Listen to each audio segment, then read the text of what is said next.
देखो, मध्य प्रदेश में प्राथमिक शिक्षक भर्ती का मुख्य परीक्षा का एग्जाम होना है। तो गणित आना है उसमें 20 नंबर का। कितने नंबर का आना? 20 नंबर का। तो 4 इकाई है। टोटल कितनी इकाई है? 4 इकाई, यानी एक इकाई 5 नंबर की। तो जो ज्यामिति है, ज्यामिति से 5 क्वेश्चन यहाँ पे पूछे जाएंगे। क्वेश्चन आएंगे रेखाएं एवं कोण, वृत्त, त्रिभुज और चतुर्भुज, यानी 4 चैप्टर अगर तुमने पढ़ लिए तो ये मान के चलो तुम्हें 5 नंबर पक्के। क्योंकि अब पैटर्न पूरी तरह बदल चुका है। तो इसमें आज हम देख रहे हैं रेखाएं एवं कोण।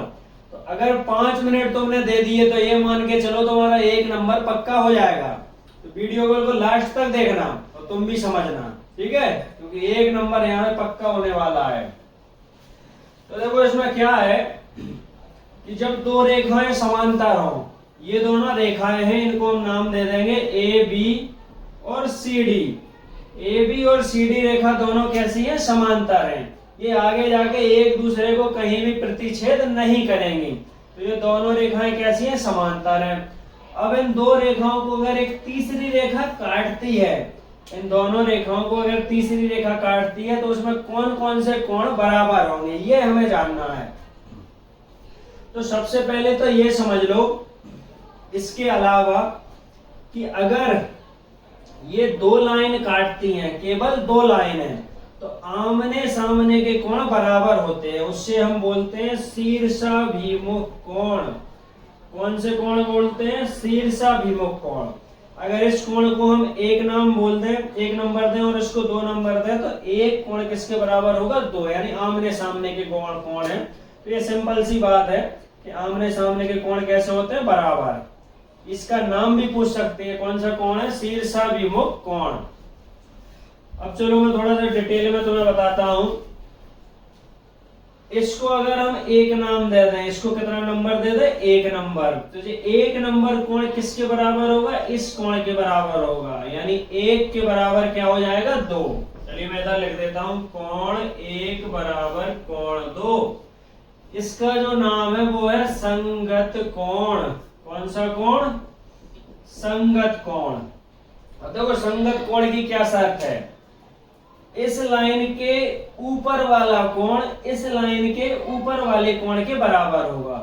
क्योंकि देखिए जे कोण लाइन के ऊपर जितना झुका हुआ है, लाइन तो जो एक ही है, इधर जे जितना झुका हुआ है वो इतना ही उधर झुका हुआ है। तो लाइन के ऊपर वाला कोण इस लाइन के ऊपर वाले कोण के बराबर होगा। कौन सी कंडीशन से? संगत कोण। ऐसे ही इधर होगा, इस लाइन के ऊपर जे कोण है इसको नाम दे दो 3, और इस लाइन के ऊपर जे कोण है इसको नाम दे दो 4। तो 3 और 4 किसके बराबर हो जाएंगे? कोण 3 बराबर कोण 4। ये भी वही शर्त लगी, संगत कोण। ठीक है? कोण 1 बराबर कोण 2 लाइन के ऊपर, ये लाइन के ऊपर, कोण 3 बराबर कोण 4। जब ऊपर वाले कोण बराबर हैं तो नीचे वाले कोण भी बराबर होंगे। अगर इसको हम नाम दें 5, तो ये जो 5 कोण है वो इसके बराबर होगा, क्योंकि जो लाइन के नीचे है तो इसके नीचे ही वाले कोण के बराबर होगा। तो कोण 5 बराबर होगा कोण 6 के। ये भी संगत कोण है। अब इधर के नीचे जो कोण बचे, ये दोनों कोण भी आपस में कैसे होंगे? बराबर होंगे। इसको हम 7 नाम दें, इसको 8। तो कोण 7 बराबर कोण 8। अब देखो गलती क्या हो सकती है कि कुछ लोग नहीं बराबर मान लें, 5 और 2 यहाँ पे बराबर नहीं होंगे। 5 और 2 बराबर नहीं है। 5 के बराबर क्या होगा? 6। सीधा समझना है कि लाइन के नीचे जो कोण बन रहा है वो लाइन के नीचे ही वाले कोण के बराबर होगा, वो एक तरफ के बराबर होगा। अब देखो और कौन से कोण बनते हैं? और बनते हैं इसमें एकांतर कोण। एकांतर कोण। तो एकांतर कोण कौन से हैं? ये 4 और 5, ये दोनों बराबर होंगे क्रॉस में। 5 किसके बराबर होगा? 4 के, और 7 किसके बराबर होगा? 2 के। तो कोण 5 बराबर होगा कोण 4 के, और कोण 7 बराबर हो जाएगा कोण 2 के। तो ये भी याद रख लो, ऐसे एग्जाम में चित्र बन के आएगा, वो कोई सा कोण पूछ सकते हैं। तो 5 बराबर 4 क्रॉस में, और 7 बराबर 2, क्या बोलेंगे? एकांतर कोण। कोण 5 बराबर कोण 4, और 7 बराबर 2, क्रॉस में जो कोण है वो बराबर हो जाएंगे। शीर्षाभिमुख कोण अपन पढ़ ही चुके, थोड़ी देर पहले ही पढ़ा था। शीर्षाभिमुख कोण, शीर्षाभिमुख कोण कौन कौन से हो गए शीर्षाभिमुख कोण? ये आमने सामने के। 3 बराबर 5,